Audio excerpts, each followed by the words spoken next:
Hello and welcome to an all-new episode of Press YYZ.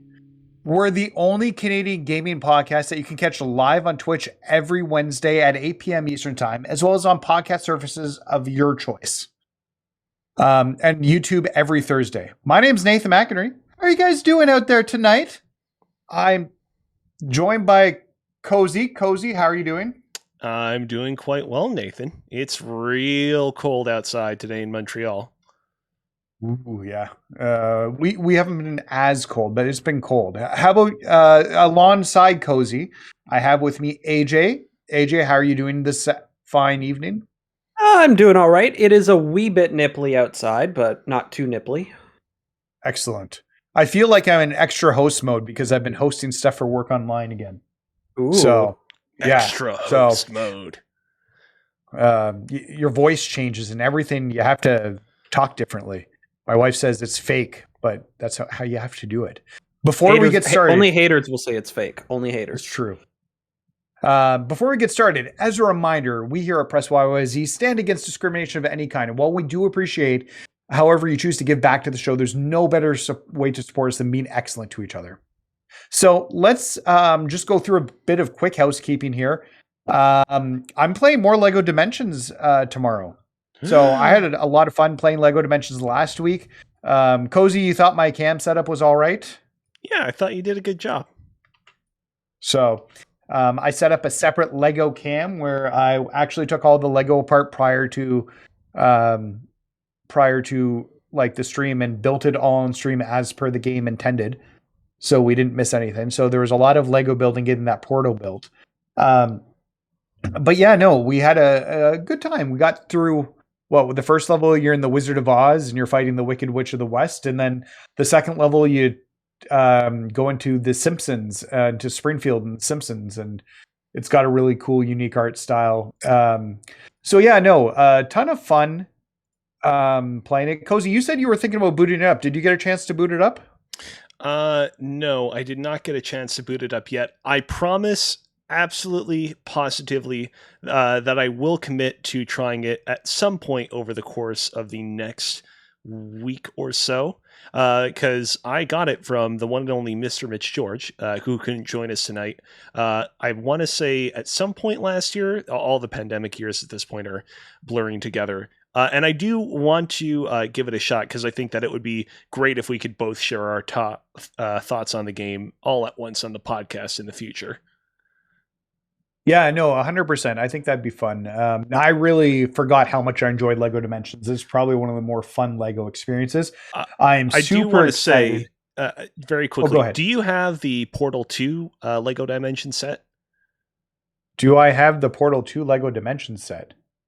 Yes, it seems like you do. Oh. Yeah, unfortunately, while Mitch, graciously provided me with much of his LEGO Dimensions collection, he did not have the Portal 2 stuff, which, to be totally frank and honest, is like the one LEGO Dimensions set that I want more than anything else. But, I'm sure that I'll probably figure out something at some point. What about hold on a sec. Back to the Future? Hold on a sec, Nathan. Hold that up again. Oh. There we go. Yeah, DeLorean. We got it too close. We got a DeLorean going there, so I'm super excited to get into the Back to the Future. I honestly have like probably 15 or 20 different sets for LEGO Dimensions. So there's a lot of content I can mine here. Do you have all of them? Not all of them. That'd be a little crazy. But if you look, this is just some of what I have in this box. I've got a whole other shelf of other LEGO Dimension stuff, including I've got a few of the actual portal changes that include the characters from the LEGO Batman movie and like the Batwing, and it's got the Bat Robin and the Doctor Who set, I think, in a Harry Potter. No, not Harry Potter. It was, what's that other not Harry Potter? Fantastic Beasts and Where to Find Them. I was about to say that's Swiss still Army Harry Potter universe.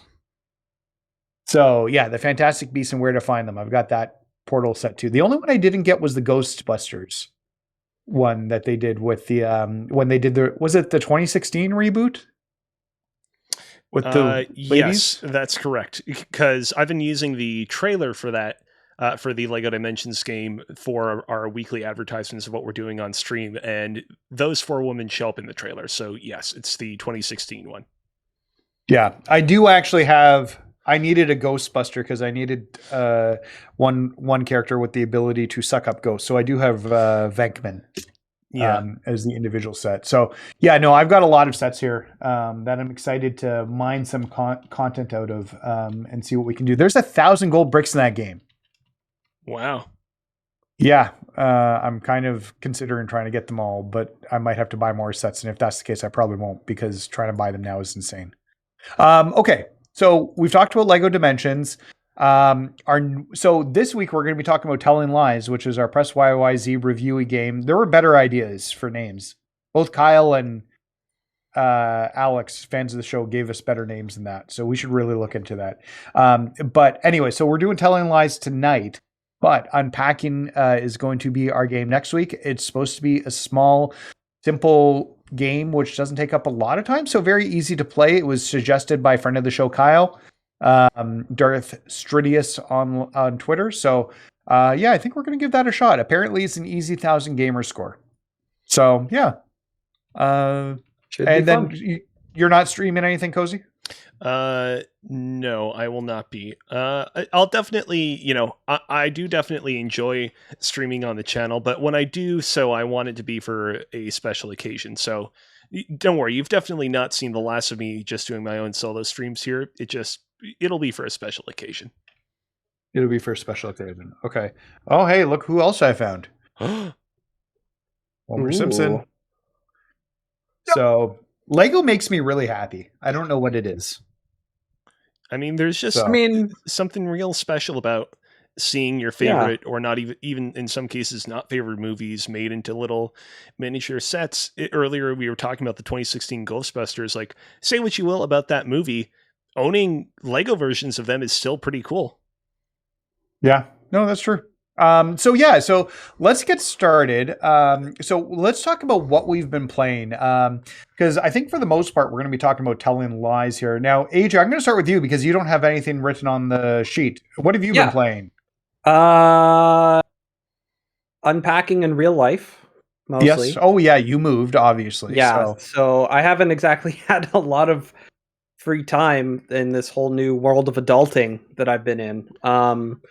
But I did play a little bit of we'll call it solitaire. Yes. But yeah, no, I like, other than like Wordle, like it's just been like unpacking boxes. We got our display shelves out in the main room pretty well full, and it's just Nice. for me a little bit of like box tidy up. I still got a couple cables for my computer that I'm missing in some of these boxes. But yeah, I almost done, almost settled in this house. So yeah. All right, perfect. Sweet. Okay. No problems. Well, Cozy, why don't you tell me a bit about Birth by Sleep? Tell me about I know these Aqua, Ventus, and Come on. Heatwave. Heatwave, did right? you say that on purpose? No. Well, I did say Heatwave on purpose because I just couldn't remember the name of the third character. The third character's name is Terra, which I was hopeful that you would get Terra. that one, because Terra is actually the name of another classic Final Fantasy character from Final Fantasy 3, aka 6. Yeah. Birth by Sleep, this is one of those games that I played back in the day on the PSP, back when it was a UMD and the loading times were atrocious, and I loved it then. I played it once again when it came to PlayStation 3 as part of the 2.5 HD Remix Collection, and enjoyed it there. And, the 20th anniversary of Kingdom Hearts is coming up. There's going to be a big concert celebration thing. Maybe we'll get more information about what Sora and his pals are going to be doing in the unimaginable city of Quadratum at the time. And so I figured, you know what? Why not check out the PlayStation 4 version of Kingdom Hearts Birth by Sleep? And to be honest, there's not really a whole lot to say other than that it's Kingdom Hearts Birth by Sleep. It's a PSP game that was made into a PS3 game that was ported to the PlayStation 4, and it's pretty fun. But it is also pretty quaint because it was made for the PSP. I remember playing it when I got my when I bought my second PSP, because I think I traded my first one in at one point. But yeah, no, I remember liking Birth by Sleep for the most part. Is it Alice in Wonderland? Do you go to Wonderland in that one? You don't actually. No. Okay. Well, I'm No, not going to take stabs at what I don't know. So anymore. I was not expecting to talk about this game a whole lot, but seeing as how you're engaging with it, I figure I might as well go through with it. So the worlds in Kingdom Hearts Birth by Sleep are, you have the Land of Beginnings, which is sort of like the starting area. It's basically within the Kingdom Hearts universe, AJ, Keyblade wielders, the people that wield the Keyblade, are kind of like Jedi, where there are like a very few select amount of them, and they kind of train in seclusion at these worlds that are sort of designed for them to be, in isolation and away from everything else. Then from there, you have worlds based on Snow White and the Seven Dwarves, Sleeping Beauty, and Cinderella. The idea is that Sleeping Beauty. Birth by Sleep is a prequel to all of the Kingdom Hearts games that previously had come before it. And so they specifically decided to go with like some of the earlier Disney properties for what they would base their worlds off of. Then you have a world called Radiant Garden, which it would later on become the world known as Hollow Bastion in Kingdom Hearts 1. It's at the time of Kingdom Hearts 1, this sort of like decrepit, corrupted world, but in this game you get to see what it looks like before that. Then you have Mickey's Toontown, which is, Mickey's Wild Toontown, where a bunch of kind of so-so mini games take place. You've got a world based off of Peter Pan. You've got Olympus Coliseum, because seemingly every single game has some version of Olympus and Hercules' world. And you also, the one modern like movie world that you have in the game is the spaceship from Lilo and Stitch. It's basically flying around the kind of cosmos, the sort of sea of worlds that make up the universe of Kingdom Hearts. And at one point, is it like a gummy ship?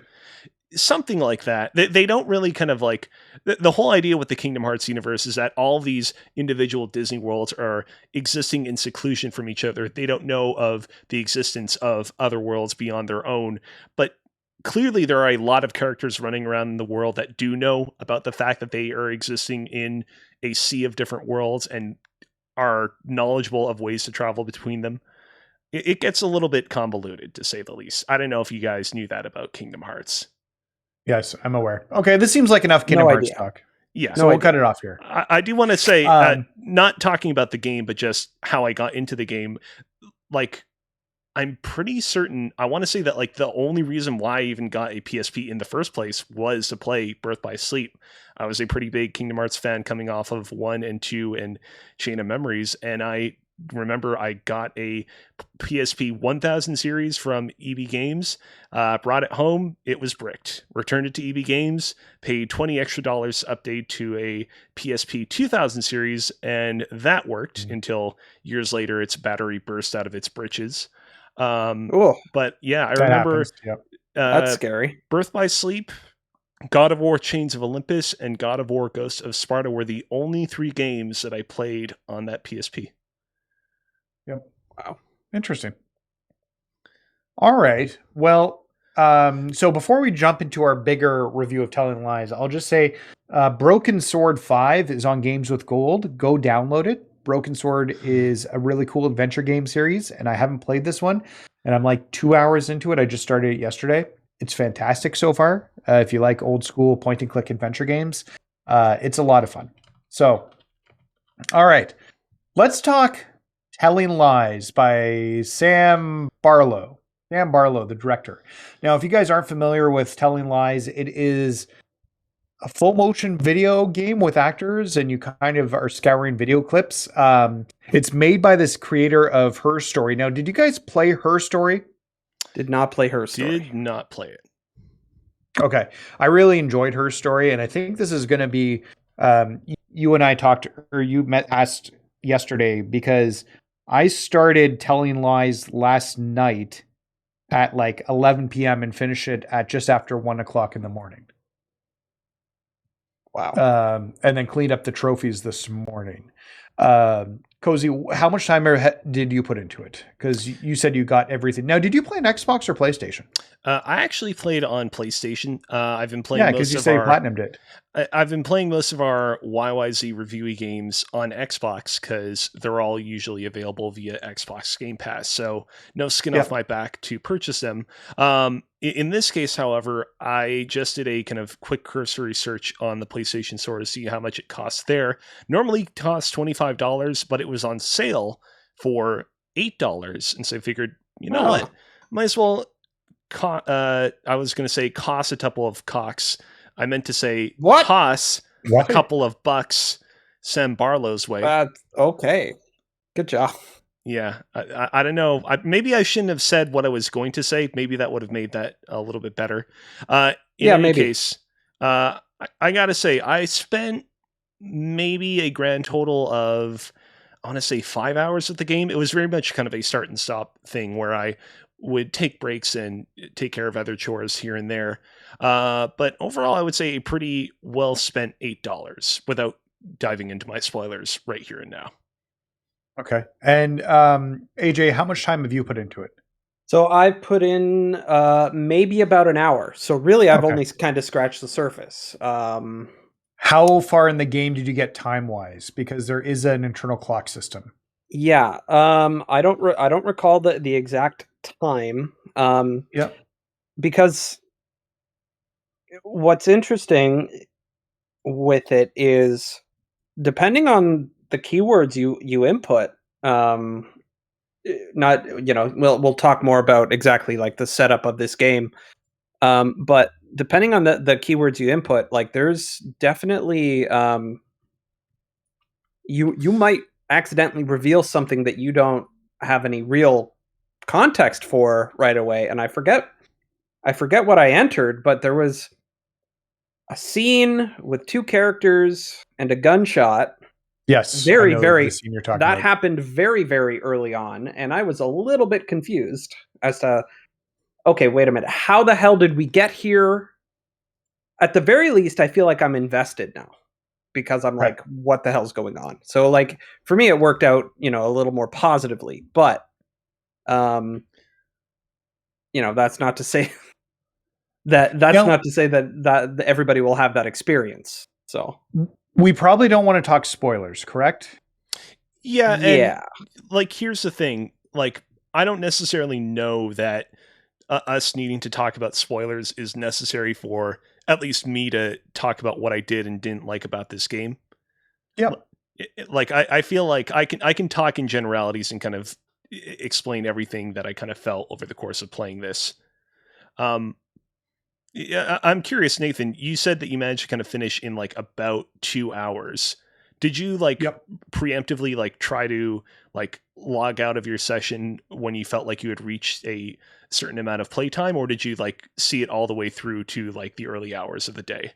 Because I noticed that you had the option throughout the game to seemingly log off at any point that you wanted to, but I did not go with that option. Yeah, I know. I just kept going. Basically, Okay. I got rolled credits on it. I started at like 11 and I played till I rolled credits. So it's a good game. So AJ kind of alluded to the gameplay, but essentially you're sitting at a computer and you're going over camera footage from like a NSA agent. You're like, there's like secret conversations recorded between this group, like these people. These four people. These four They're people. focused on 4 people. Yeah. Yeah. So very, very early on, it's just a dude. He's like living in an apartment or whatever. And it's fairly quickly revealed that, he's having a conversation with his wife. You are only getting one side of the conversation per video, right? So you kind of like, you will stumble upon the other side of the conversation later on, based on what you're supposed to do is you're supposed to like listen to what the person is saying and try and pick out some keywords. You go into this search function, and then that will bring up that will bring up other videos where that word that you search for, that keyword, was also said, right? It starts you off with the word love, right? And so it's videos of like what appear to be, two people expressing that, they love each other or whatever. And then through that, you try and like listen, oh, hey, where else did somebody say apartment or something like that? Or, and later on it gets revealed that, this person's got a family life, and that's as far as I will say the story-wise in that game. But somebody's lying. And that your goal is, I guess, to figure out who. So yes and no, I think, to a point. So here's the thing. Sure. This game is on a timer. And this game ends at 5:00 in the morning. Yeah. Okay. It's time. No matter what you've discovered or what you haven't discovered, it ends at 5:00 in the morning. Got it. And you kind of get the ending no matter what. So you're on a timer for how long it takes. What does happen is at the end of the game, you'll get one of like 4 different endings or 3 different endings based on the characters you spent the most amount of time with. Okay. So, no, you're 100% right. Like there is, and there's more than one lie. There's several things going on, especially once you start digging into the backstory. It's really interesting. They tell the story out of order because I think the first keyword was love. Yes. When you start the game. Which, as I understand it, is like a reference to her story, which Sam Barlow did previously. That game starts out in like a similar kind of fashion. Yeah. So you've got that in there. This is just to show you. So I actually took copious notes about all the keywords. There is a notepad too. There is a notepad function in the game. Can you show it again real quick, Nathan? Yeah. Oh, yeah. Yeah, there is. I've been taking notes in the game. I was aware of the notepad functionality too, but I elected to take notes on my phone just because it was a little bit easier. The thing about this game's interface is that it's constructed to resemble a kind of really elaborate and true to life, like actual, like you guys were actually computer screen. You guys were also playing on console. I was playing on my PC, so that made that a would lot make more a sense difference for me. I can imagine also like playing on tablet or iPhones or whatever would probably make that pretty easy as well. Possibly. So you're finding these keywords, you're using them, you're discovering more of the story. And really, it's funny because you talked about how you're only hearing one side of the conversation. You hear the other sides of the conversations at other points.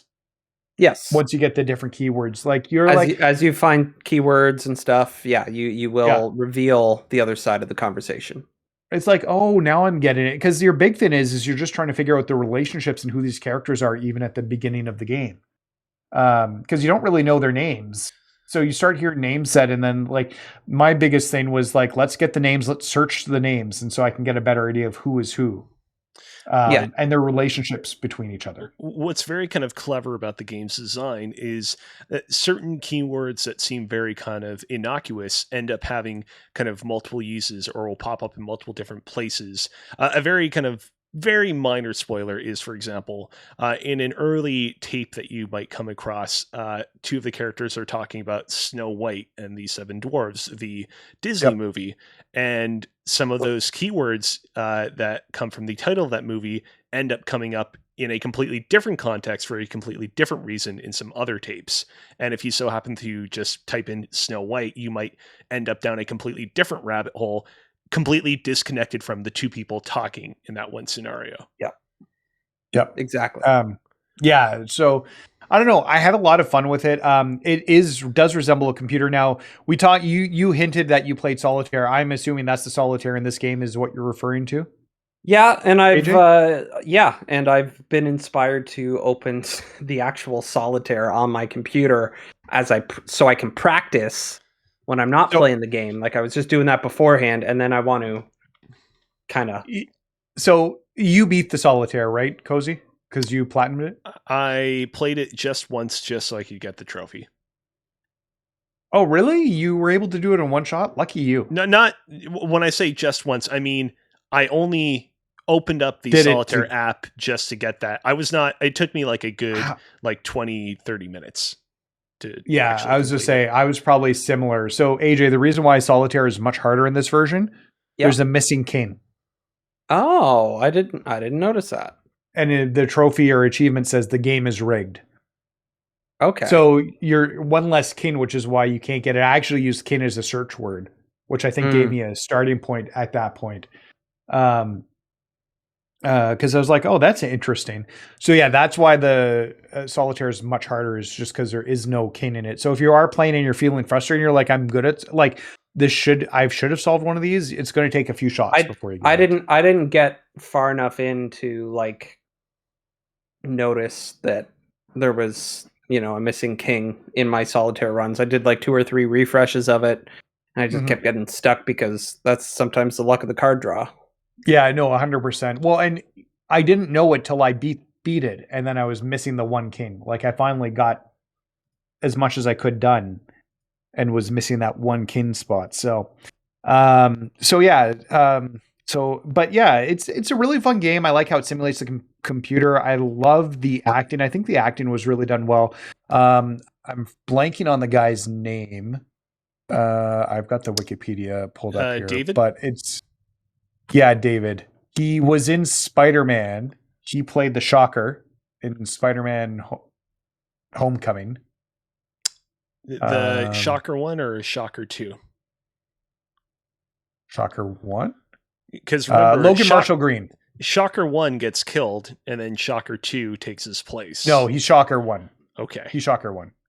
Logan Marshall Green. And actually, I believe he helped with some of the movie itself, or some of the game in terms of the filming. But yeah, he was in Spider-Man, the OC, very early on. I believe he played Ryan's brother in the OC. So he's had some credits. Alongside him, you also had the actresses Alexandria Shipp, who was new to me. Who did she play? She played Ava. Okay. And then Carrie Beesh, she actually, I think most people know her from *Halt and Catch Fire*, but she was also, of course, this is where I know her from. She was in the last and not good season of *Scrubs* as a replacement for JD. But I always liked her from that. She played Lucy in that show.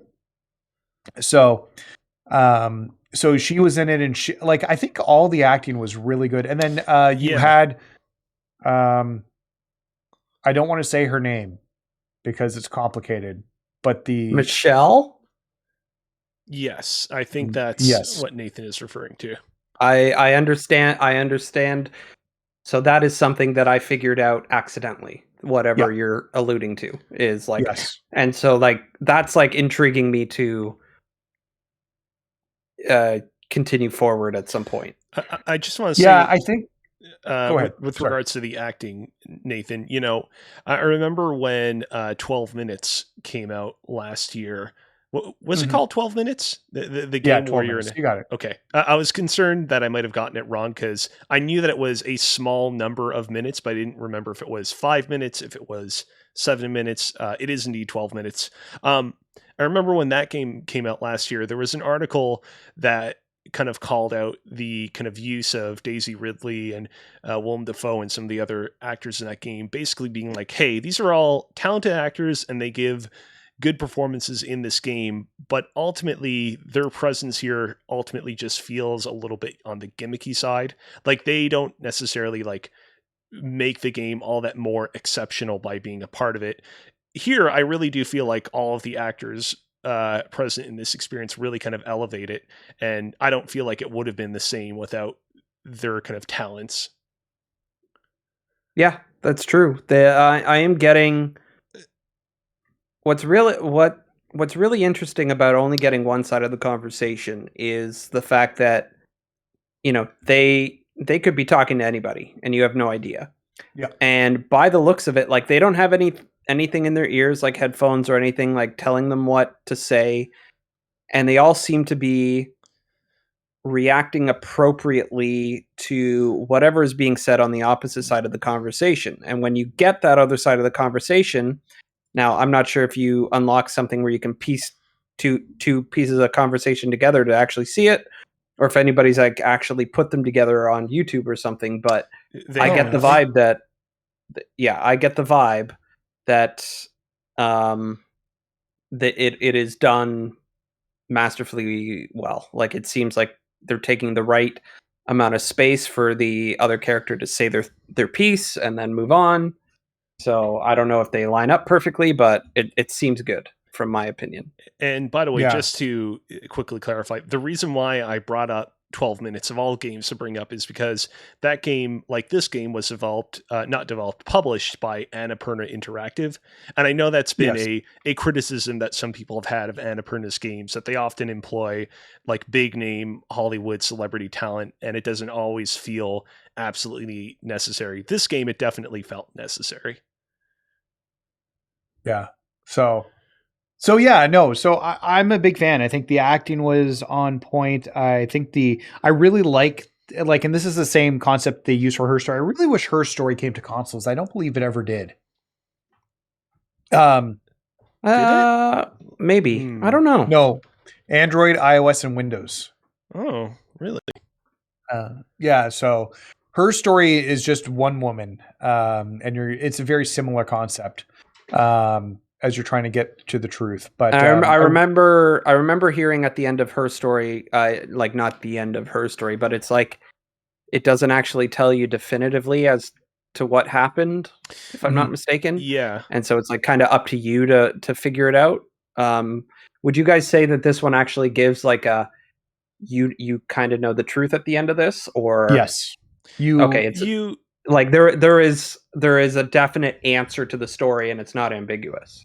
So I found, I want to say, the actual ending in a character's fate probably about halfway through my playtime. Okay. But, and like that, and I was like, okay, wow. But then I still had to figure out the pieces and how we got to that point.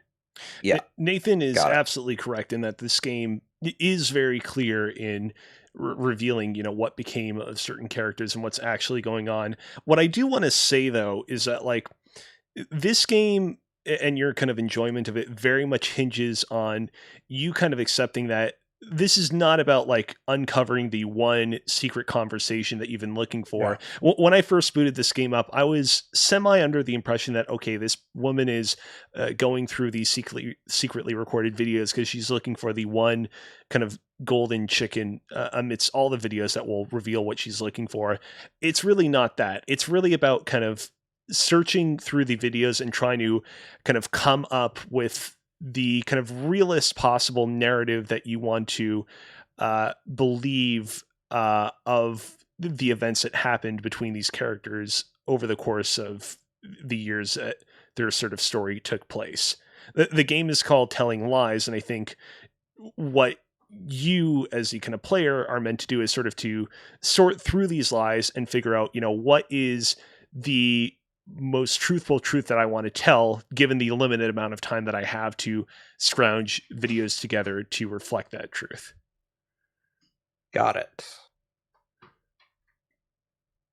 So yeah, no, I think so. We don't really have a review scale for these games. How have we done this in the past? We've just been we've other two. If you've completed it, like it's been like out of 5, like that was our kind of review scale. Okay. And if you haven't completed it, you kind of, at least in my opinion, kind of abstain. Yeah, that's fair. We have been giving our past games stars. If anybody else wants to recommend like another like something out of something that we could do, by all means. But I'm fine with sticking to stars for now. Okay. How many poops out of butts? How about that? No. Okay. Well, I tried. Should we have a girthy meter? Nah. Because I feel like that could really backfire upon us in some cases. Like I would have no issue being like, oh man, what was the game that we did from Drinkbox? Nobody Saves the World. I would have no problem being like, oh man, Nobody Saves the World gets 3 out of 5 girthies. But this game, it's like, given some of the subject matter, I would It's a feel new a title little for our bit Game of the Year awards. weird about it. Yeah, The that's fair. girthies. Yeah. I'll just go ahead and say this game is 4 out of 5 stars for me. I think it's really strong, and I think really kind of emotionally resonant, especially if you kind of really kind of put your all into it, into investing yourself in the characters and trying to kind of really craft the truthful narrative from it that you want to see. But it is very much one of those games where you kind of have to be down with what it is. If you're not down with the idea of you're just scrolling through videos and you're trying to kind of like create what you think is right without the game definitively telling you what is right or wrong, then might not be for you. But even then, give it a shot. Cool. Yeah, I think I fall in the 4 out of 5 category as well. I think it's really good, and I don't even know what we count a 5 versus a 4. We should talk at some point about what our scale looks like. I don't think it has to necessarily stand for anything specific. Yeah, but that's true. you can just, but yeah, no, I up think to this is- interpretation. Sorry. Yeah, 100%. Go ahead. No, don't worry. We keep interrupting each other. It's all good. It happens. Yep. So I think it's a 4 out of 5 for me as well. I think the acting's really strong. I think the narrative is really good, especially once you start piecing together. I really love that these have you piecing a narrative together and you're getting different points of how it happened. And like, I saw the very end of the video, and then was still trying to figure out how we got to that point and telling me the story. And it didn't feel like I lost anything at all.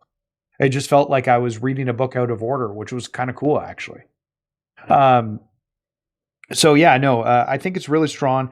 To Cozy's point, and I think the game Telling Lies doesn't do a good job of actually telling you the goal. And I think that's where Cozy felt a little bit confused, because they just kind of, you turn it on and you're at a computer and the program's opened to do the searching, and it has the word love in there.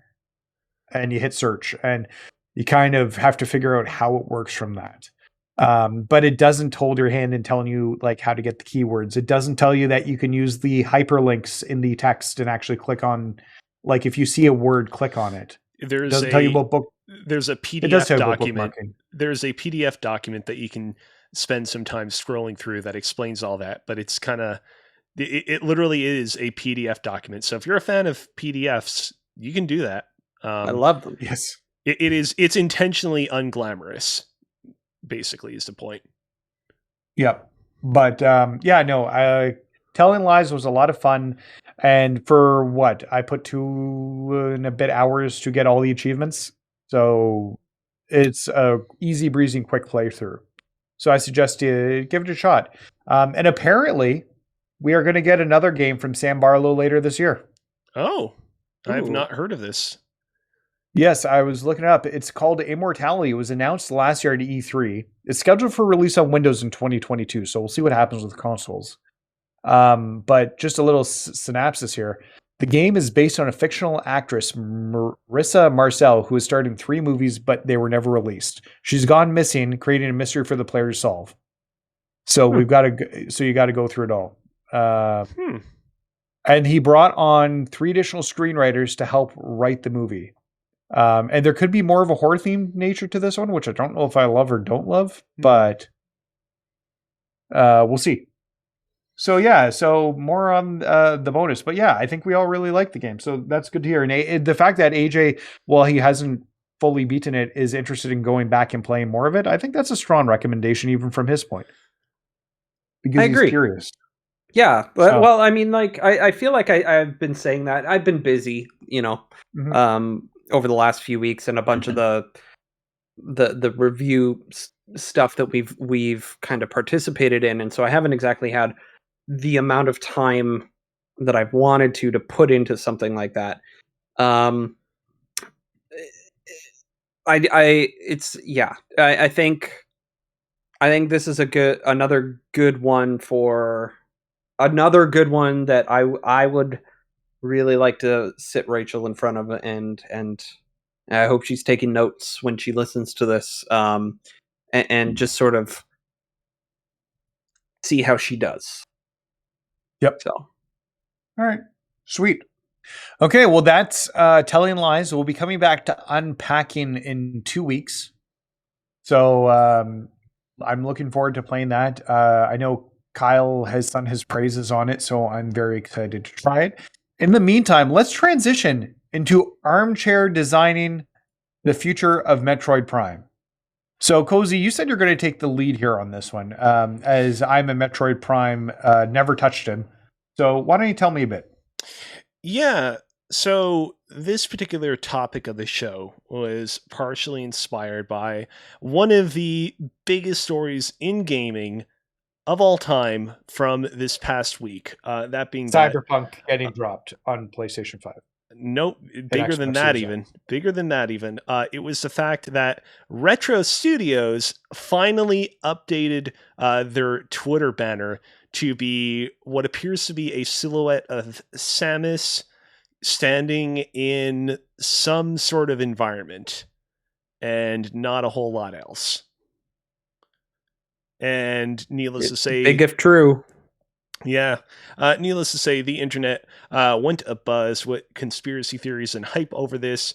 Ultimately, this doesn't really mean all that much in the grand scheme of things. I think it does, like, pretty much confirm that we will get some sort of Metroid Prime 4 related announcement this year, but I feel like that was already kind of a foregone conclusion even before this, fingers crossed. But nevertheless, with, Metroid Prime 4 seemingly now looming much closer on the horizon, I figured we might as well sit down and chat a little bit about our histories with the Metroid Prime series and sort of what we are hoping to kind of see from the future of the series, slash how we like to see it improve, how slash, what our greatest sort of hopes, fears are for Metroid Prime 4 specifically. In the past, I've very much talked about how much I, love the Metroid Prime series, how I've been playing it for a real long time and have a lot of love for it. I actually have something to confess right here on this podcast, which is that my love for Metroid is real. The fact that I've played most of the Metroids is real. However, would you believe it if the first Metroid game that I played was actually not Metroid Prime 1, not Super Metroid, but actually Metroid Prime 3. The year was 2008. That's an interesting place to start. It could have been worse. He could have said other M. Yeah, well, we'll talk about that later. The year was 2008. I believe I was inside either a Sears or maybe a Zellers. I'm going to say it was Zellers. And I remember seeing Metroid Prime 3 sitting on a store shelf. I remember that IGN and some other gaming outlets had reviewed that game very favorably. I picked it up, brought it home, and just had a whale of a time. And from there, thanks to the Wii's Virtual Console and the Metroid Prime trilogy, which released the year after, it was pretty easy for me to check out every subsequent game that the series had to offer. But I just wanted to bring that up front to state that while I have played most of what the series has to offer, the way in which I was introduced to it was pretty unorthodox, and I fully admit that it has very much kind of colored the way that I see the series and what I want out of it, because Metroid Prime 3 definitely a little bit more narrative based than some of the other prior Metroid Prime games. People talk about Other M as being the only Metroid game with voice acting, but Prime 3 actually does have voice acting as well, just not for Samus. And so when I look forward to what I want out of the feature of the Metroid Prime series, like there being a little bit more of a cinematic flair to it, there being voice acting, rank a little bit higher on my list of priorities than I know it might rank for some other people. AJ, before we go any deeper into talking about the Metroid Primes, I know myself and Nathan have talked a lot on this podcast thus far. Like, what's your history with the Metroid Primes? So the original Metroid Prime, I got that, when it came out in 2002. Yes, that's correct. I think, yeah. So I would have been 12 years old that Christmas when I got it. And I was absolutely blown away by the partially the realism in the game itself, and also how there were a bunch of subtle details in that just sort of like made the game feel more immersive.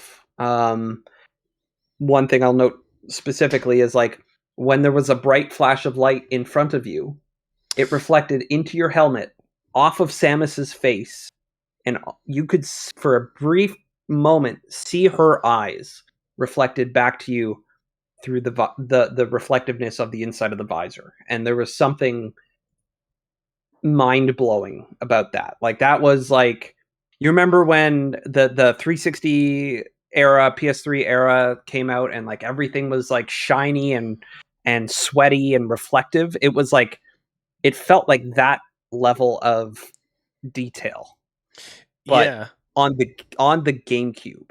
Like, it didn't need to happen, it didn't need to be there, but it was very much additive towards the immersion of Metroid Prime. It went such a long way to actually making you feel like you were a person in a kind of hulking suit of space armor and not just a gun attached to a camera, which is actually what you were if you could take the camera out of the scene. Absolutely. And many times you did that, like when you would turn into a morph ball, right? That's another good point. Yeah. So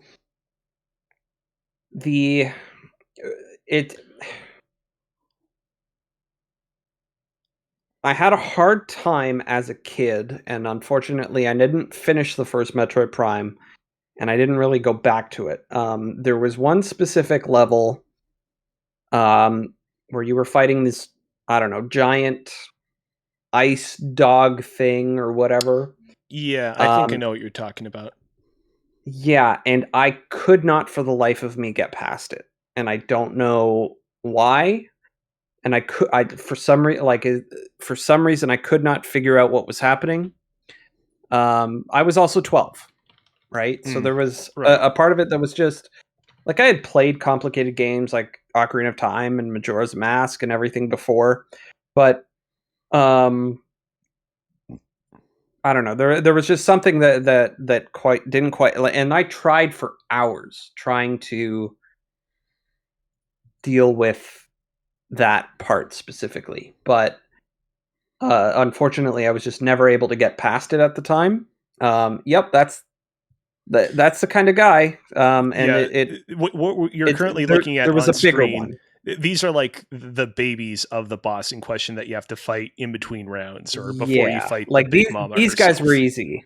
Yeah, these guys were easy, but it was the big one that just for some reason wouldn't cooperate. Like, I remember there was one point where I progressed further in that boss fight, and I was like, and this was after hours upon hours of trying and attempting and like retreating and going back. Maybe there's something I missed, like an upgrade or whatever, and I couldn't figure it out for the life of me. This was also like still in the era of dial-up internet, and so getting online was not as easy as it is today, and I couldn't just quickly look up a YouTube video like as quickly as you did to try and figure it out. But yeah, it unfortunately, like, it kind of stopped there, but I still look back fondly on my experiences with it, because things like the grappling hook, the grapple beam, or whatever, and you know, switching between the missiles and stuff, it all felt good. It also still felt really good on the GameCube controller, not being a dual stick shooter. This was a single stick shooter. Like, Yeah. they didn't have enough. Yeah. They didn't have enough time or even foresight, not only to create the GameCube controller with two equal sticks. I mean equal sticks in terms of size, not placement, but it was also not like far enough past Halo that to really like I don't know, like kind of learn from Halo and be able to implement a dual stick control design into the game. And if I'm not mistaken, I believe in Metroid Prime 2 they do allow dual stick control. I only But you have to use the C stick with that, and Uh, that's stupid. I only ever played Metroid Prime 2 on the Wii, where they implemented Okay. the motion control setup, so I can't confirm or deny. Got it. Speaking of Metroid Prime 2, though, like, what was your experience with the subsequent Metroid Prime games? So Metroid Prime 2, I didn't actually play myself, but I watched somebody else not play through the whole thing, but like I kind of like I watched enough of it to kind of know it was more of the same, but also not really want to do it or play it because I didn't finish the first one. But also that didn't stop me from getting Metroid Prime 3 because I was super excited about the Metroid with the Wii controls and being able to like point the Wii remote like a blaster and like use it that way. Right. But I didn't make it through that one either. Gotcha. I got a bad habit with not finishing games. Oh. It happens. Maybe Most games don't get finished. Maybe Yep. they'll re-release a couple of these games, and we'll be able to make up for that. It's Nintendo. They don't like to re-release stuff. That would be smart. We'll see. Nathan, I want to turn to you kind of very quickly. Your experience with the Metroid Prime series is a little bit more limited, as I understand it. It's none. Let's not even talk limited. I just missed out on it. I think I had a GameCube, but I didn't love my GameCube. It's when I started to fall out of love with Nintendo. It just didn't click with me. Do you go ahead. think, sorry, just in general, do you think that has anything to do with, this isn't a pejorative, but your age at the time? Were you just in the mood for something a little bit more mature because you were maturing? Because I think a lot of us kind of went through that. Like we for me being a big Zelda fan and Nintendo fan, I kind of wanted a more mature Zelda, and we kind of got that with Twilight Princess. It wasn't perfect, but it was better. But did you kind of feel that, like in general, as you were growing up and going through that? Yeah, I would have been in my 21 or 22 when it came out. And I think the GameCube, well, I can't even remember what I played. Mario RPG or Paper Mario, Thousand Years Door. Yeah. Wind Waker, which I really did like. But for the most part, most of my time was spent on PlayStation with games like Shadow of the Colossus, Grand Theft Auto, on the PS2 at the time. So, yeah, I think my focus definitely, like, I had aged up, and the Nintendo and for me as a huge Mario fan, Mario Sunshine missed the mark so much. I wasn't interested in Luigi's Mansion. I just found the GameCube just didn't quite hit right for me. Sure.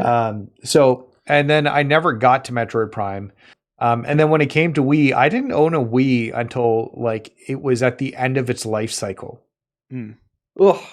So I waited and waited because really, once again, I fell out of love with Nintendo. Nothing interested me on it. I had a PS3 at the time. The games were more mature.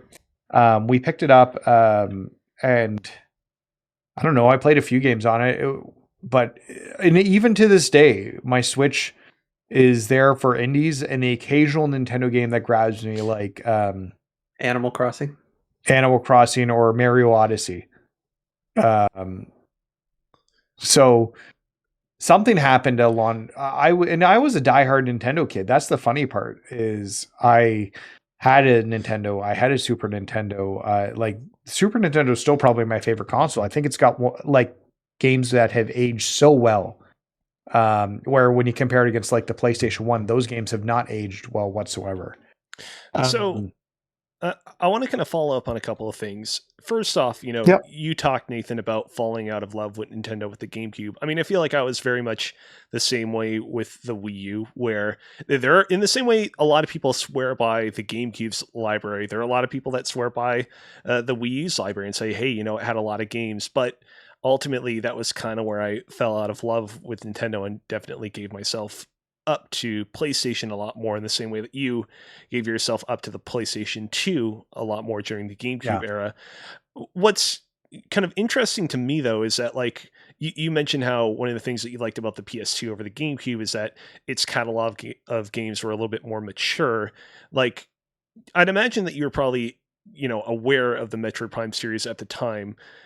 What is it about Metroid Prime that didn't really appeal to you as somebody that was sort of looking for these sorts of more mature experiences? Like, sure, Metroid Prime takes place in a fantasy intergalactic world that's sort of, you know, uh, distant from a lot of the more kind of real world seriousness of something like a GTA, for example. But it definitely does sort of it scratches that sort of more like mature Nintendo itch that not a lot of Nintendo games typically scratch. Like, do you remember what kind of drove you away or kind of result in this game just sort of flying over your head at the time? Yeah, so I think like specifically no, but if I look back at it, like none of my friends, there was no chatter about Metroid Prime with like people I talked to. Even in terms of, I'm sure it was reviewed very well on video game sites, but it must not have gotten a lot of publication. Because I remember reading the reviews for Shadows of the Colossus and running out and buying that game. So I could be swayed by like a review or feedback on something. But yeah, probably honestly, then the biggest thing is I just hadn't played any Metroids. I never played Super Metroid. Mm. I never played Metroid. I didn't play any of the Game Boy ones. So it just felt like another one that I hadn't played. My parents didn't buy them for me when I was a kid. And at that point, when the original Metroids came out, you play what your parents get you. So now, if they did Cool Spot Prime, I think we'd have a different story. That's certainly a callback to an earlier episode.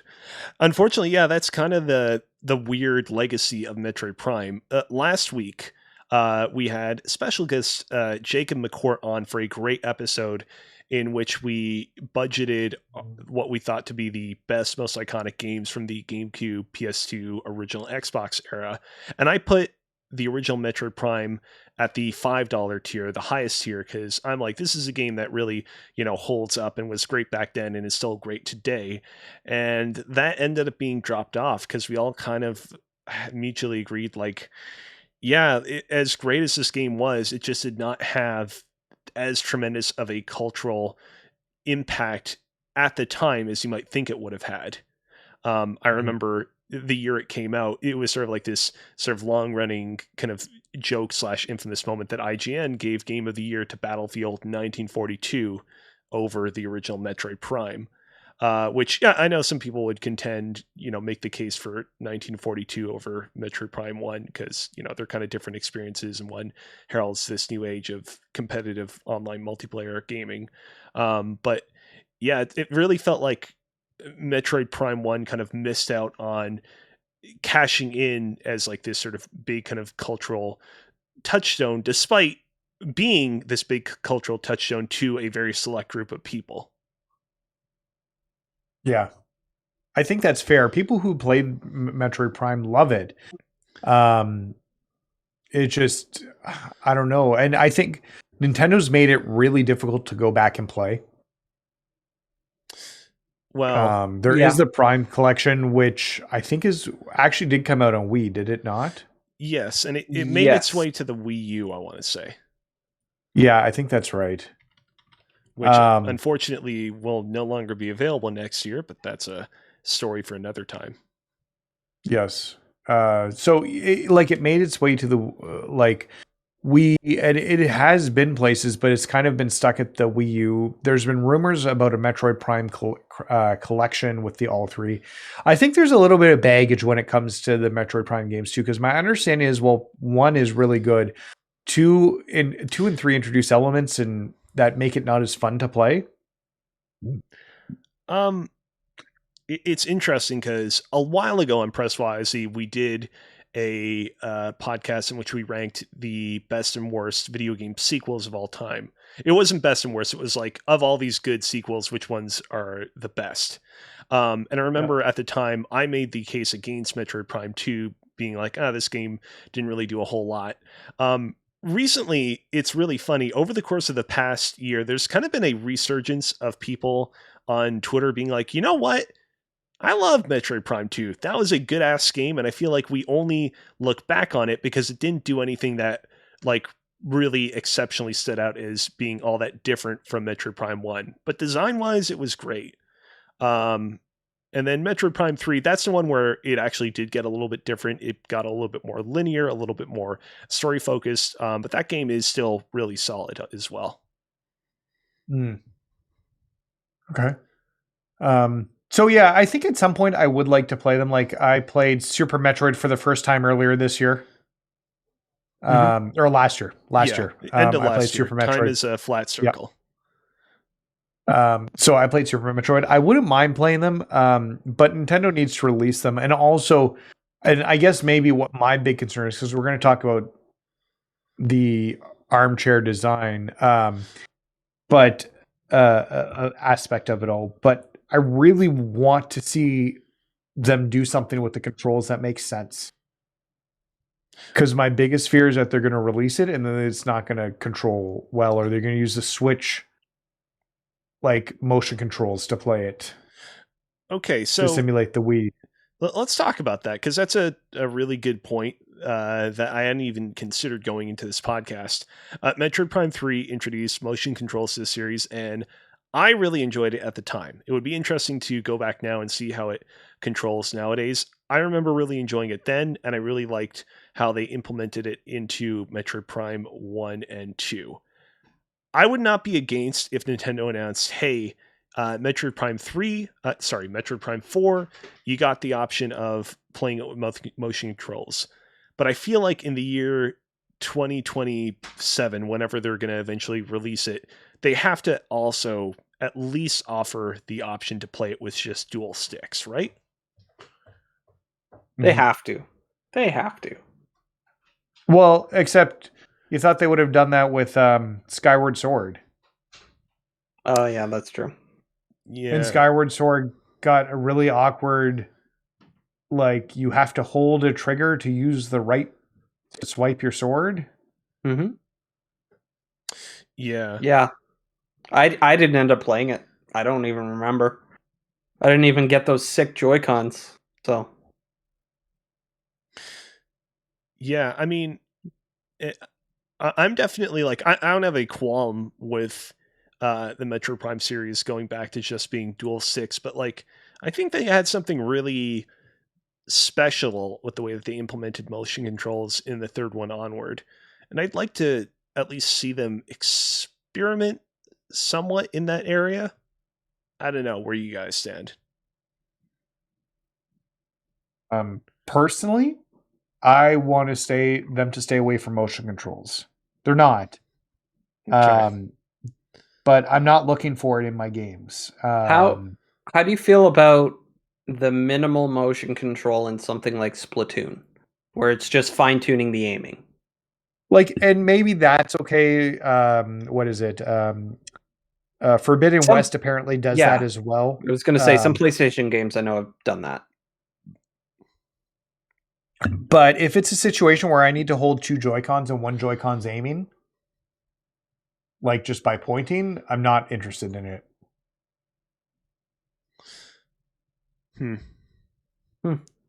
Yeah. Oh. I want to... Go ahead. Sorry, go ahead.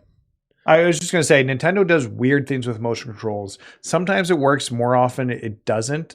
And I even like look back to Star Fox Zero. Was it Zero? Yes, that was the Wii U one. Yeah. That didn't turn out well, and that was all motion controls. Yeah, what's funny about that is I remember during the early Wii U era, people are like, oh man, they could make a really cool Metroid Prime game on the Wii U where you have to move around the Wii U gamepad in real 3D space to look around from the perspective of like Samus looking through her visor. I would have played that game and I would have had a lot of fun with it, but I feel like that's like what you're describing, Nathan, times like 10. Yeah. It probably is.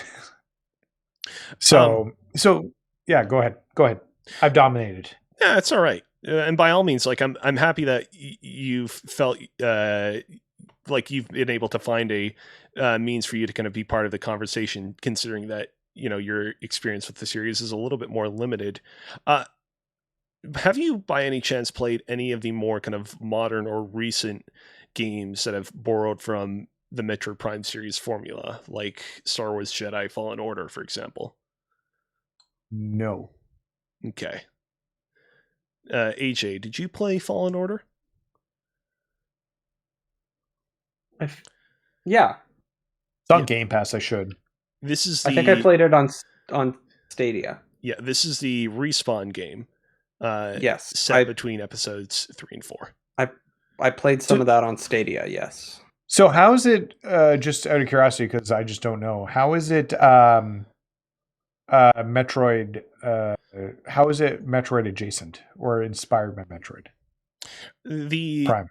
design of the planets that you travel between are very kind of labyrinthian in terms of their layout. There are abilities that you acquire that increase your jumping ability or provide you with some sort of new ability that allows you to clear obstacles that you couldn't previously. That makes it very kind of item gatey and Metroid like. Many of the bosses and I would say enemy encounters feel very reminiscent of a lot of the enemies that you fight in Metroid Prime as well. Like it is, you play that game, it's like, oh man, clearly these guys loved Metroid Prime. And oh yeah, also a lot of scanning and a lot of lore logs as well. That too. Okay, interesting. Yeah, I brought that game up just to kind of gauge if like anybody had like hard and strong feelings about that game and how it compared to the Metroid Prime games of old and anything that they would want that game to rub off on the Metroid Prime series or whatnot. I really enjoyed that game, technical issues aside. The funny thing about that game is I would say that my biggest qualm with it is something that I don't even know there's necessarily like a lesson to be learned going into the next Metroid Prime game, which is that its narrative kind of leaves in a bit of a weird place. It definitely very much feels like the Star Wars Jedi Fallen Order, the first part in a trilogy, which, to be fair, Metroid Prime 1 was as well, but Metroid Prime 1 felt like it ended in a much more kind of definitive place narratively.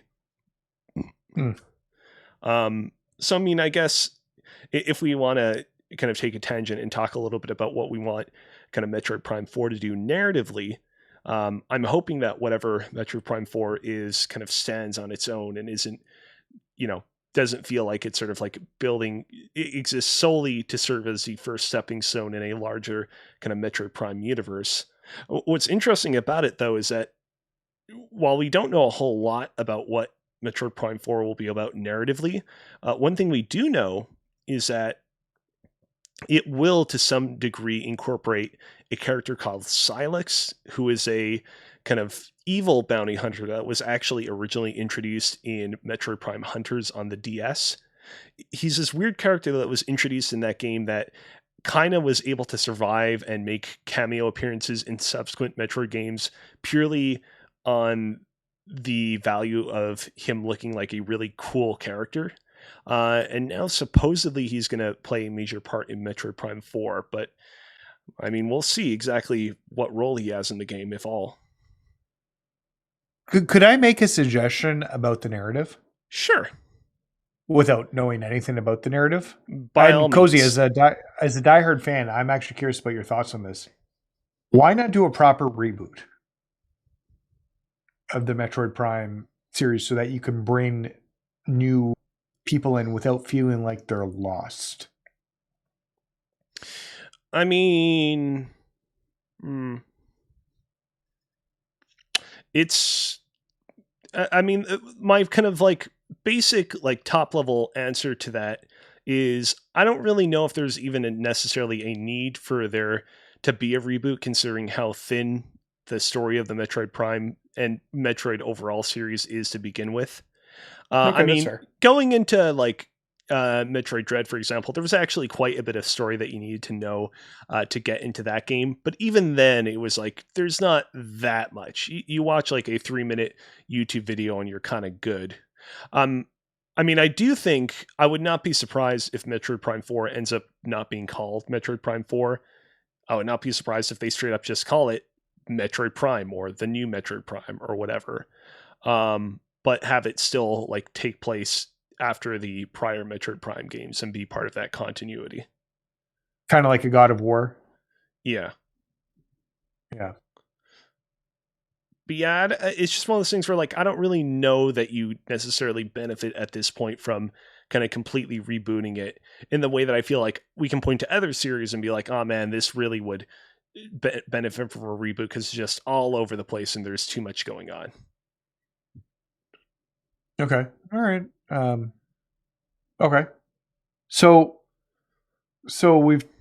what about narrative do you want to see? Because we've seen narrative grow. And you can tell, like when I went back and played Super Metroid, they use very cinematic storytelling, like in game, which like really hadn't been done before. And I assume Prime does something similar with that. Yeah. Am I correct?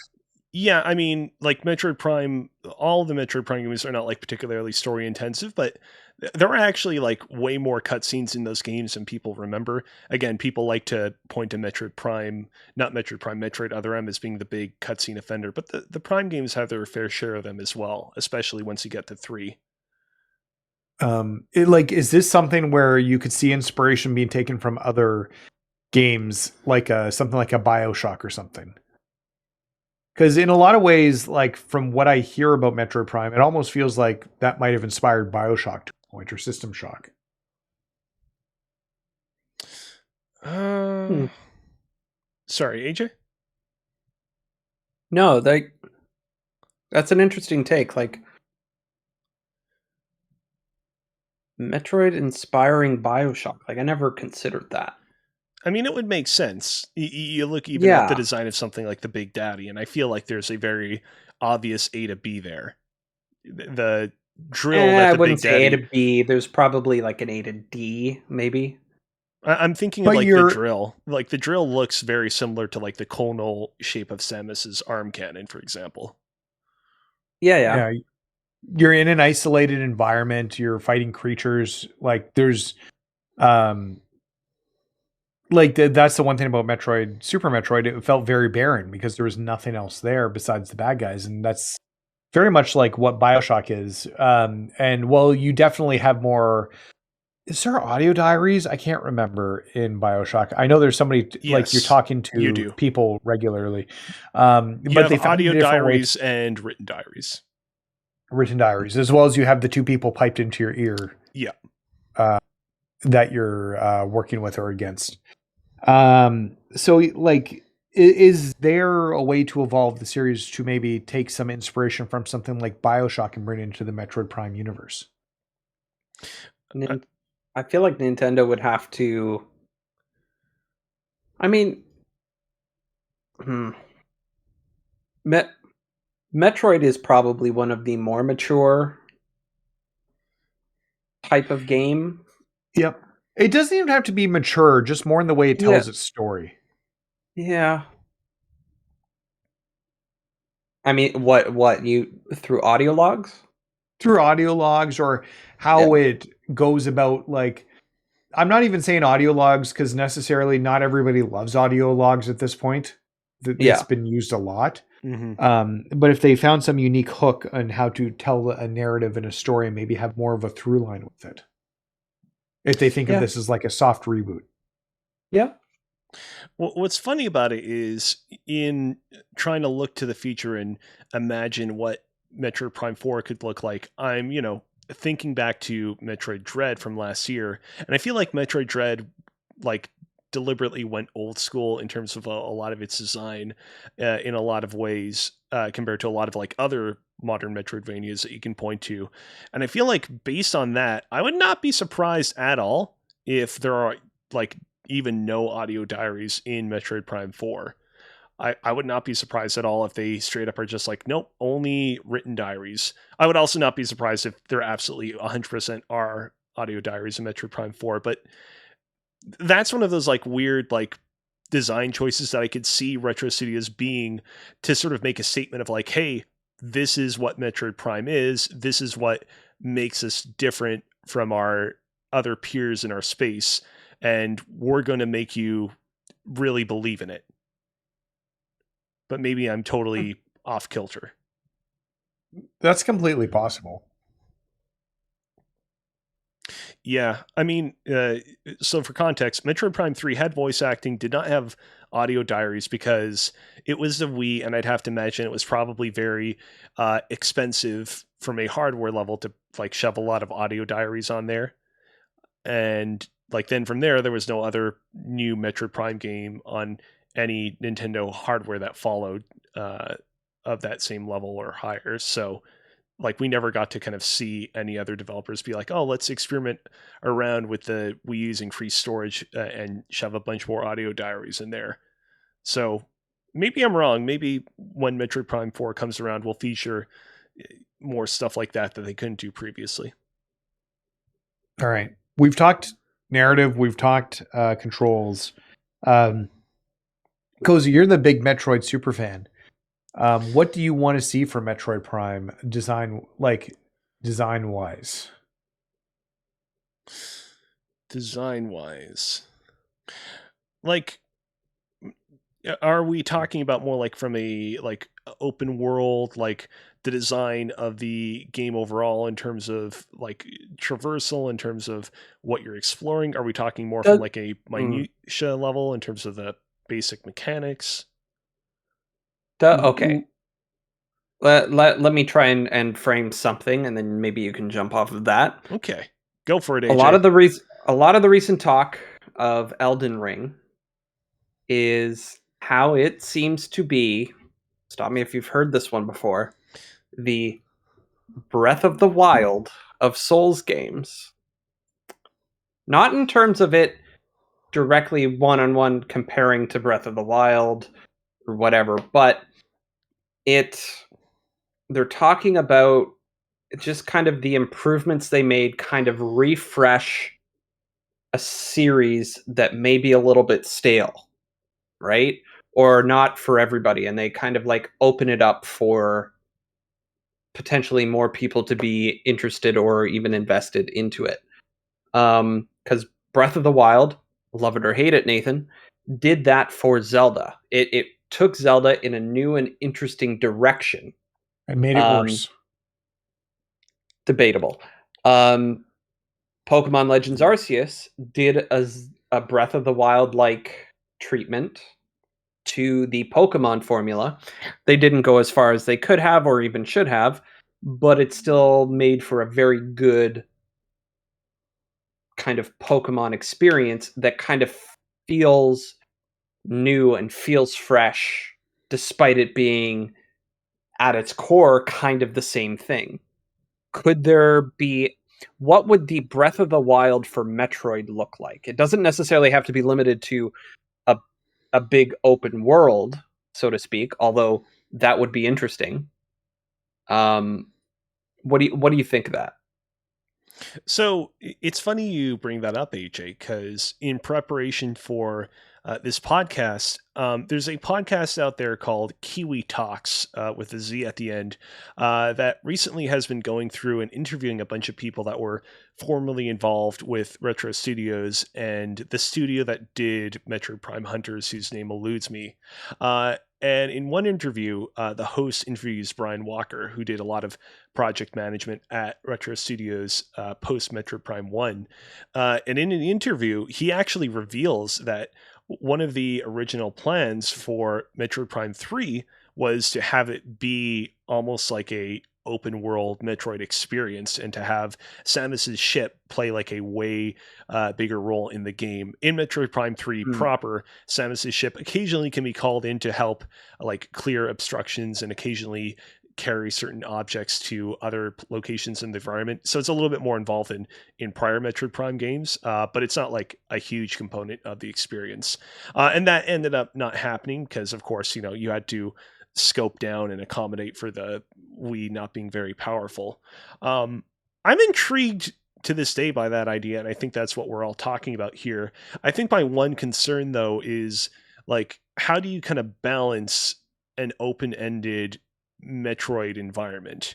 Because a huge component of Metroid Prime 1 through 3, a huge component of Star Wars Jedi Fallen Order, of ReCore, of all these other games in this genre is the item gating. It is, you get this new double jump, you get this new ice beam, this new whatchamacallit, and that allows you to open up all these gates that were previously gated, and kind of explore the environment in new ways that previously weren't possible. And I feel like one of the kind of basic tenets of an open world game is that you're not really restricted in that way. Maybe like you don't start off with, a helicopter or a really big, cool, fast car that can get you around the open world faster, but like you can still theoretically walk to wherever it is that you need to get to, even without those new upgrades. And one thing that's we're talking about Breath of the Wild, one thing that's worth talking about with that game is that game like kind of front loads so many of its interesting items and upgrades right off the bat. You don't really spend a lot of time without so many of the basic tools that you need to kind of explore that world. The game hands them to you right out of the gate, and there's not really that experience of being like, oh man, all of a sudden all these new opportunities are opened up in the way that is typical of like the Metroidvania Zelda genre. Yeah. Good points. It's something to consider, but I mean, the people over at Metroid, not the people over at Metroid, the people at over Metroid at Retro Samus Studios. herself. At Retro it's Studios. Metroid, the character, right? Yeah. That's his name, Metroid. Well, if you've played Metroid Dread, spoilers, that title actually makes more sense. The people over at Retro Studios, are a pretty smart bunch. I wouldn't put it past them to kind of figure out what a open world Metroid Prime game looks like. It's one of those things where I think a lot of people get really excited at the prospect of like, oh man, an open world Metroid game, but I don't really know if that actually 1,000% makes perfect sense. But maybe I'm wrong. If anybody out there is listening during or after the fact and wants to kind of pipe in with some examples that kind of disprove what I'm saying, by all means, I'm all ears, but it doesn't immediately register to me as like, oh man, this is a great idea. Gotcha. Nathan, are you like, do you still want to see him give the idea of an open world Metroid game a shot? Yeah, I wouldn't mind. Like, honestly, I think that could intrigue me a little more if it was open world.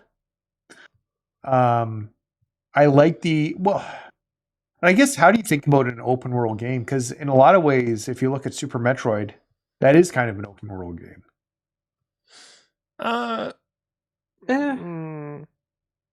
I mean, if you really think about it, all Metroids are open world games. The way it's sort of, I mean, it's the way you can always backtrack if you need to, and then the way it's just, moving to the next quote unquote area, you just need a specific ability, right?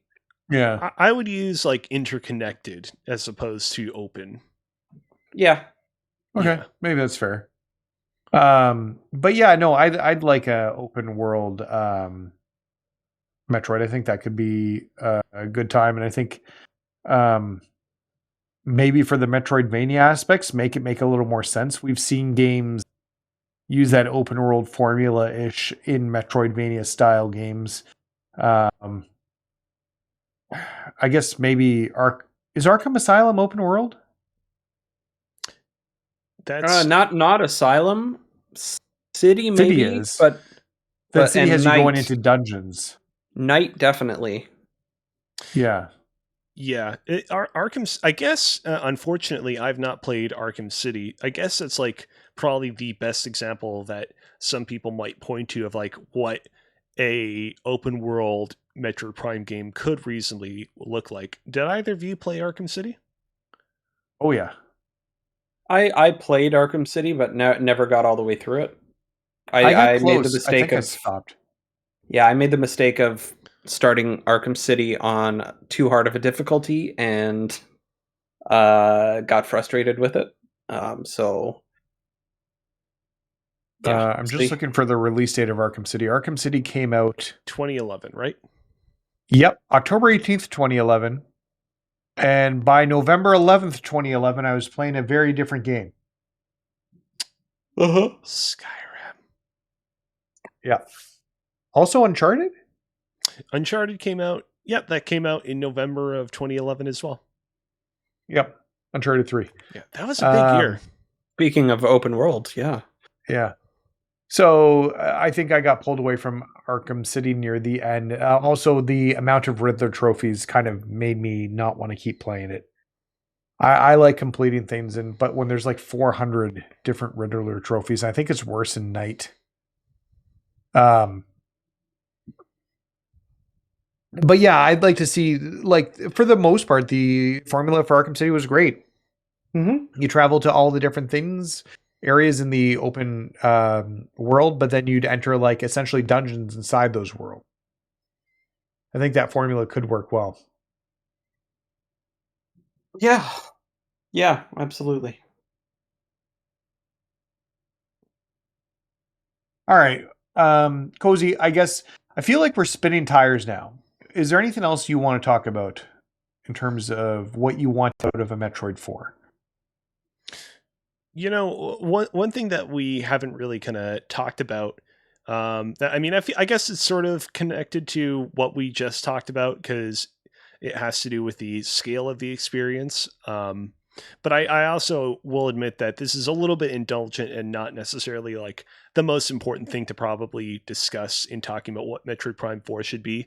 Um, the thing about the Metroid series is that typically most of the games tend to take place entirely within one planet or like one section of a planet. That was the case with Metroid Prime 1, that was the case with Metroid Prime 2, Super Metroid, Fusion, Dread, Zero Mission. However, it was not the case with Metroid Prime Hunters and Metroid Prime 3. Those two games were unique in that they allowed you to travel from planet to planet, which is something, as previously mentioned, that Star Wars Jedi Fallen Order also featured. And Okay. I'm going to be really interested in seeing what route they go through with Metroid Prime 4. Earlier, I was talking about how like I could see a reality in which they don't feature audio diaries at all because they want to put a foot down and say this is Metroid Prime, or I could see them totally feature audio diaries because they want to get with the times. Like I could see equally 50-50 a reality where the entire game takes place on one planet because it's a very traditional Metroid move to do, or I could see them be like, we're going across multiple planets because we really want to make the player feel like they're exploring a wild, vast, interconnected galaxy. But I know that there are some people that feel very kind of prickly about that because they like the very kind of interconnected nature of the Metroid games. And when you're traveling from planet to planet, like that kind of bottlenecks a lot of that interconnectedness. Hmm. Could Could. Nintendo will never do it. But with the I think it's upcoming, I don't think it's out yet. Release of No Man's Sky on the Switch. Do you think that could inspire future Metroid gameplay in any way? It's an interesting idea. I feel like I would not put it past Nintendo to be like, hey, we're trying something a little bit experimental. We have a new like Metroid Prime spin-off game to announce where you're going to these procedurally developed planets. What was that Toys to Life game where they had like the Star Fox in it, but Starlink. Battle of Atlas or Starlink, Yeah. something Atlas. Yeah, Starlink Battle for Atlas. Yeah, that was some of that procedurally generated, or am I misremembering? I don't remember. Unfortunately, that was the one Toys to Life thing that I just completely sailed by. I never played the game ever, but oh, what's Nathan about to reveal? I do have this covered in cobwebs and everything. Whoa! Boy, check it out. The dollar store, for whatever reason, the dollar store was selling the packages of those games with the Arwing in it, but no game. Somebody taking the games out and they were just selling the and nobody the box was not labeled, so if you bought it you might think you were getting it. But I just bought it for $5 because I knew it was getting an Arwing. When you bought it from the dollar store, were you aware that you weren't getting the game? Like, you didn't get duped, right? I don't think I knew I wasn't getting the game. I had no intention of playing the game. Okay. So I don't think I was heartbroken. I was never going to plug it in. I literally was looking to, at some point, buy that for dirt cheap because it was such a fail. And I wanted that specific version just so I could have the Arwing on my shelf. So. Good idea. Yeah. To loop back around to what you were originally mentioning, I don't believe that game was procedurally generated. I think there was something that was. Yeah, there was. I swear there was something that was kind of procedurally generated on the Switch that was involved some sort of like space flight or something. Specifically on the Switch or on the Wii U? On the Switch. I think it came out on the Switch. What I'm thinking of. I don't remember. But we get the idea. Yeah. I mean, the problem is that I don't... Like, flight has typically not been a huge component of the Metroid games. There was, on the Wii U, Nintendo Land, which had a Metroid minigame in which you could pilot Samus's ship and fly around in it. But that was a very small component of that game.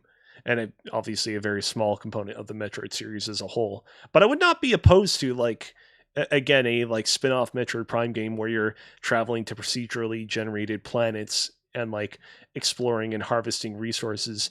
I feel like Nintendo would need to be very kind of careful and sparing in their use of that, because I think that there is the potential for major danger if their entire game is like all these procedurally generated environments. I think that whatever the next big Metroid game needs to be, it needs to be something that feels and is lovingly kind of handcrafted.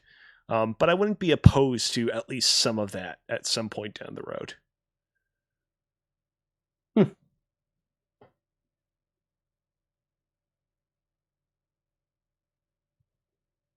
Good pregnant pause there. Perfect.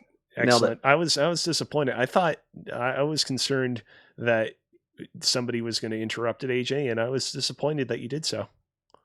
Well, that's what they call me, Mr. Disappointment. So I'm not going to lie. I'm looking at Nathan right now. I was really concerned also, like really concerned actually, that Nathan had frozen and his computer has crashed and we were going to be without a host for the rest of the show.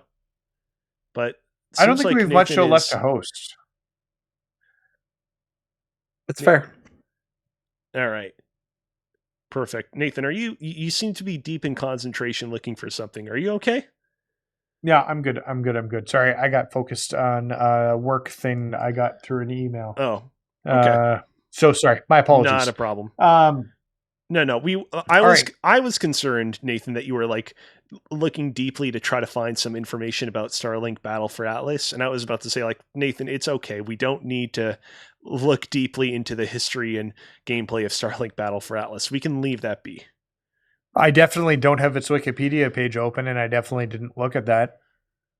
All right, we'll take your word for it. Yep. Definitely didn't do any of that. So, yeah. Moving on.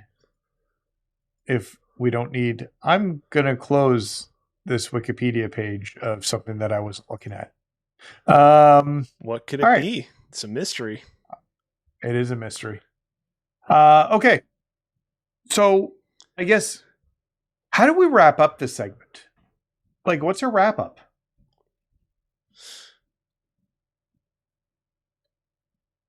Make more Metroid.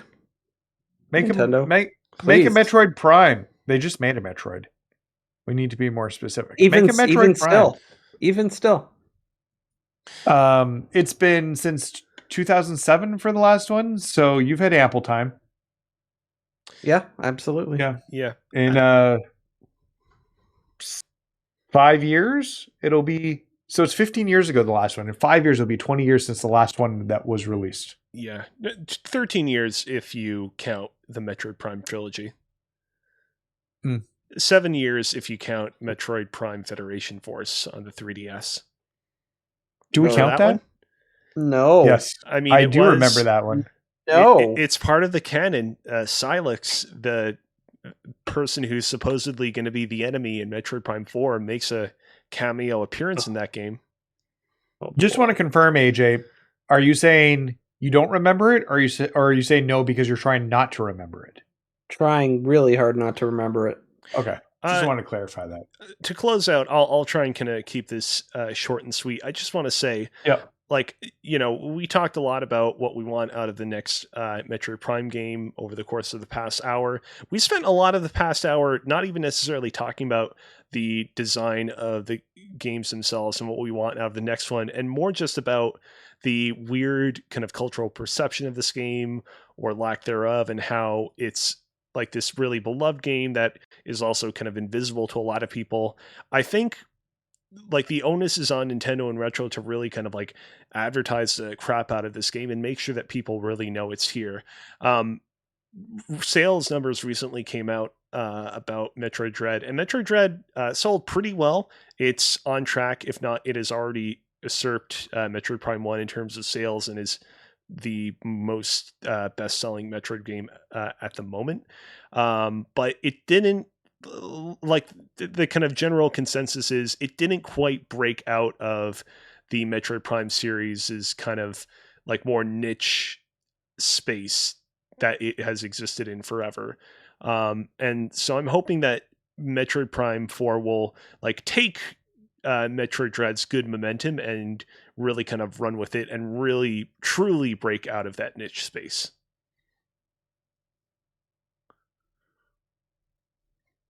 Sure. All right. Cool. All right. Well, that wraps up our thoughts of Metroid Prime. Maybe it'll be Nintendo's next breakout hit, like Animal Crossing New Horizons, and sell 30 million copies on the Switch. Oh man, I hope. But that being said, we are very far away from that because at this point it's vaporware. We haven't seen it since 2017. So nope, Nintendo, that's not true. Year. The way we started off this conversation, Nathan, is Retro Studios got a new Twitter banner. It's not complete vaporware if you got a new Twitter banner. I guess that's fair. Still haven't heard from it in a Nintendo fashion since 2017. Besides the fact that they were taking away it from the one developer and giving it to Retro. So give us some information this year. Make us interested. Those of us who haven't played it, find a hook for us. But I'm excited to see what that looks like. In the meantime, thank you for tuning in to Press YYZ. If you enjoyed this broadcast, be sure to follow us on Twitch, subscribe to us on YouTube, and rate and review us on Apple Podcasts. You can also check us out on Twitter at PressYYZ, slide into our Discord at invite.gg/PressYYZ to keep the conversation going. Until next time, thanks for playing, guys. All right. Ka-chow.